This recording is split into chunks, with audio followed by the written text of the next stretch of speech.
અને સૌથી પહેલા વાત કરવી છે વિધાનસભા સત્રની, કારણ કે જ્યારે વિધાનસભા સત્ર ચાલતું હોય છે ત્યારે એવા રસપ્રદ આંકડાઓ સામે આવતા હોય છે કે વાત જવા દો. સરકારી જાહેરાતોમાં કેવું ફૂલ ગુલાબી ચિત્ર બતાવવામાં આવતું હોય છે ને, પણ જ્યારે વિધાનસભાના ફ્લોર ઉપર આંકડા મૂકવામાં આવ્યા, લોકશાહીના મંદિરની અંદર ખોટું બોલી શકાતું નથી અને આંકડાઓ છુપાવી શકાતા નથી, અને માટે જ્યારે વિધાનસભાના મંદિરના ફ્લોર ઉપર આંકડા મૂકવામાં આવે છે આ લોકશાહીના મંદિરની અંદર, ત્યારે ચોંકાવી નાખે એવી વાતો સામે આવતી હોય છે. અને સરકારી જાહેરાતો એ ફૂલ ગુલાબી વસ્તુઓ બધી જ જાણે ફિક્કી પડતી હોય, હવાઈ જતી હોય આ ભર શિયાળામાં એવું દેખાય છે. અને એવું જ ચિત્ર સામે આવ્યું છે ગુજરાતના માથે દેવાનું. જી હા, તમારા અને મારા માથે, એટલે કે ગુજરાતના દરેક નાગરિકના માથે 2,59,000 દેવું છે. જી હા, એક બાળક પણ જો જન્મે છે ગુજરાતમાં તો 2,59,000 દેવા સાથે જન્મે છે, અને કુલ આંકડો 2,67,000 કરોડની ઉપર જાય છે. હિરેન પાસેથી વિગત જાણીએ. હિરેન,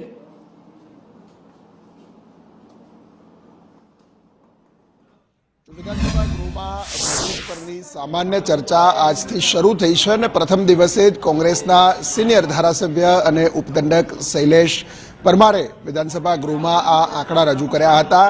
ખાસ સરકારે જે બજેટમાં પ્રશ્નોત્તરી દરમિયાન ગુજરાત સરકારનું જે દેવું જાહેર કર્યું છે એમાં 3,77,000 કરોડ રૂપિયાનું દેવું બતાવવામાં આવ્યું છે.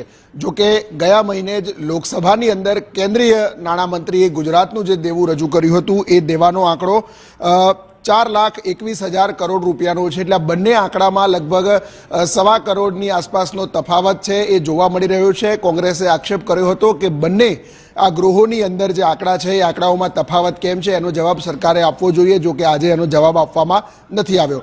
આ ઉપરાંત જે દેવું ગયા વર્ષે હતું એના કરતાં આ વર્ષે દેવામાં વધારો થયો છે. કોંગ્રેસનું કહેવું છે કે 2 વર્ષમાં 106 કરોડનું દેવું રોજનું રાજ્ય સરકાર છે એ અલગ અલગ સંસ્થાઓ પાસેથી અથવા તો બહારથી લઈ રહી છે, એ પ્રકારનો દાવો વિધાનસભા ગૃહમાં કરવામાં આવ્યો છે. આ સાથે 68.28 કરોડ રૂપિયાનું વ્યાજ જે છે એ રોજ રાજ્ય સરકાર આ દેવા પેટે ચૂકવે છે. મૂડી ચૂકવવાની તો હજુ એક બાજુ રહી, પરંતુ 68.28 કરોડ રૂપિયાનું વ્યાજ રોજે રોજ રાજ્ય સરકાર ચૂકવે છે. આ ઉપરાંત 208 કરોડની લોન રોજ રાજ્ય સરકાર લે છે. એ પ્રકારે દેવાના આધારે જો જોઈએ તો કહી શકાય છે 6.5 લાખની જે 6.5 કરોડની જનતા ગુજરાતની જે છે એના ભાગે જોઈએ તો જે કુલ દેવું છે એના આધારે માથાદીઠ દેવું જે છે એ 2,59,000 રૂપિયા પ્રતિ વ્યક્તિ જે દેવું છે એ આજની સ્થિતિએ છે. એ પ્રકારનો દાવો વિધાનસભા ગૃહમાં કોંગ્રેસે કર્યો છે.